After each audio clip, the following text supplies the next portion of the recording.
Hello students, എല്ലാവർക്കും നമസ്കാരം.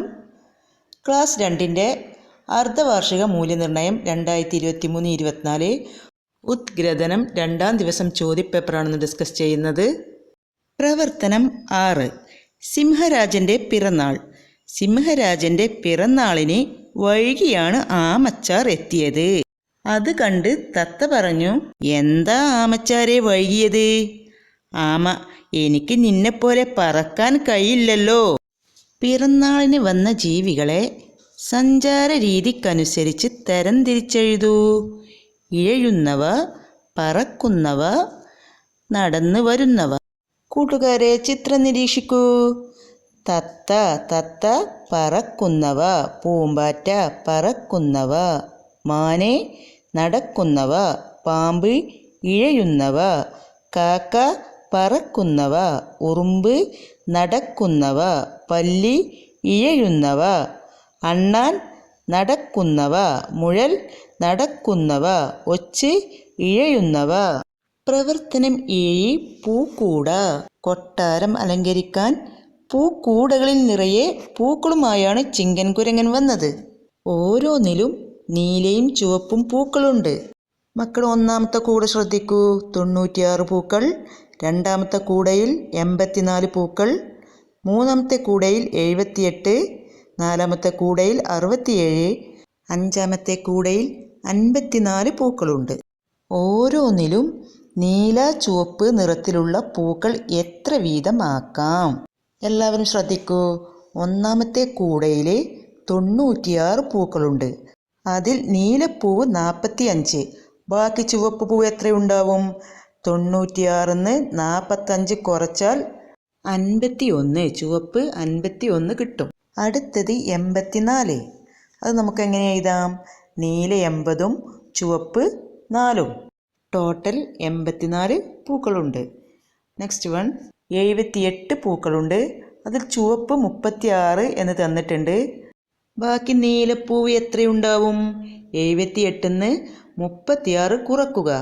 8-ന്ന് 6 പോയാൽ 2, 7-ന്ന് 3 പോയാൽ 4. നീലപ്പൂവ് 42 ഉണ്ടാവും. Next one 67. അതിന് നമ്മൾ എങ്ങനെ എഴുതാം? 60 നീലപ്പൂവും 7 ചുവപ്പ് പൂവും. അടുത്തത് 54. 50 നീലപ്പൂവും 4 ചുവപ്പ് പൂവും. പ്രവർത്തനം 8. വരികൾ കൂട്ടിച്ചേർക്കാം. സിംഹരാജൻ്റെ പിറന്നാളിന് ജീവികൾ എല്ലാവരും ഒത്തുകൂടി കൂട്ടമായി പാട്ടുപാടി. ചിറകു വിരിച്ച് പാറി വരുന്നു സുന്ദരിയാകും തത്തമ്മ, പീലി വിടർത്തി ആടി വരുന്നു ചേലേറുന്നൊരു മയിലമ്മ. ബാക്കി 4 വരികൾ കൂട്ടിച്ചേർക്കൂ. എങ്ങനെ എഴുതാം? ചാടിച്ചാടി ഓടി വരുന്നു സുന്ദരനായൊരു മുയലച്ചൻ, ചാടിച്ചാടി കേറി വരുന്നു നമ്മുടെ സ്വന്തം കുരങ്ങച്ചൻ. പ്രവർത്തനം 9. പദപ്രശ്നം. 1, 2, 3 നമ്പറിൽ കോളങ്ങൾ തന്നിട്ടുണ്ട്. താഴെ കുറച്ച് ചോദ്യങ്ങൾ തന്നിട്ടുണ്ട്. അതിൻ്റെ ആൻസർ ഈ ചതുരക്കള്ളിയിൽ എഴുതണം. നമ്പർ 1, വലിയ ചെവിയുണ്ട്, സസ്യാഹാരം മാത്രമേ കഴിക്കൂ. ആൻസർ ആന. നമ്പർ 2, കണ്ടാലൊരു രോമക്കൂട്, തിന്നാനിഷ്ടം തേൻകൂട്, കായിൽ തുടങ്ങും എന്നുടെ പേര്. ആൻസർ കരടി. നമ്പർ 3, സഞ്ചാരം രാത്രിയിൽ, മരച്ചില്ലയിൽ തല കീഴായി തൂങ്ങും, കുഞ്ഞുങ്ങളെ പ്രസവിക്കും. ആൻസർ 3, വലത്തോട്ട് എഴുതുക, വവ്വാൽ. ഇനി താഴോട്ട് നമ്പർ 1, പുറന്തോടുണ്ട്, നടത്തം പതുക്കെ, വെള്ളത്തിൽ നീന്തും, മുട്ടയിടും. ആൻസർ എന്താണ്? ആമ. നമ്പർ 2, കൂർത്ത നഖവും പല്ലും, മാംസാഹാരം കഴിക്കും, കുഞ്ഞുങ്ങളെ പ്രസവിക്കും, ദേശീയ മൃഗമാണ്. ആൻസർ കടുവ. താഴോട്ട് എഴുതുക, കായും വായും അതിലുണ്ട്. ഡു നിങ്ങൾ എഴുതി ചേർക്കുക. പ്രവർത്തനം 10. സംഭാഷണം പൂർത്തിയാക്കാം. സിംഹരാജൻ്റെ പിറന്നാളാഘോഷം കെങ്കേമമായി. ചിന്നുക്കുരുവിയെ മാത്രം കണ്ടില്ല. അവൾക്കിതെന്തു പറ്റി? മടക്കയാത്രയിൽ മിന്നുത്തത്ത ചിന്നുക്കുരുവിയെ കാണാൻ പോയി. അവർ തമ്മിലുള്ള സംഭാഷണം എഴുതാനാണിതിൽ പറഞ്ഞത്. മിന്നുത്തത്ത: ചിന്നു, പിറന്നാളിന് നിന്നെ കണ്ടില്ലല്ലോ.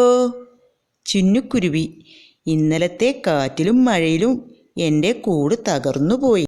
മിന്നുത്തത്തയും ചിന്നുക്കുരുവിയും എന്തെല്ലാം പറഞ്ഞിട്ടുണ്ടാവും? അത് നിങ്ങൾ ഇവിടെ എഴുതുക മിന്നുത്തത്ത. അയ്യോ, നിന്റെ കൂട് തകർന്നോ? ഇനി നീ എവിടെ താമസിക്കും? ചിന്നുക്കുരുവി: ഞാനിപ്പോൾ പുതിയ കൂടുണ്ടാക്കാൻ പോവുകയാണ്. മിന്നുത്തത്ത: കൂടുണ്ടാക്കാൻ ഞാൻ നിന്നെ സഹായിക്കാം. ചിന്നുക്കുരുവി: വളരെയധികം നന്ദി, ഈ സഹായം ഞാൻ ഒരിക്കലും മറക്കില്ല. എല്ലാ സ്റ്റുഡൻസും വീഡിയോക്ക് ഒരു ലൈക്ക് കൊടുക്കുക. പുതിയ ക്ലാസ് ലഭിക്കാനായിട്ട് ചാനൽ എല്ലാവരും സബ്സ്ക്രൈബ് ചെയ്യുക.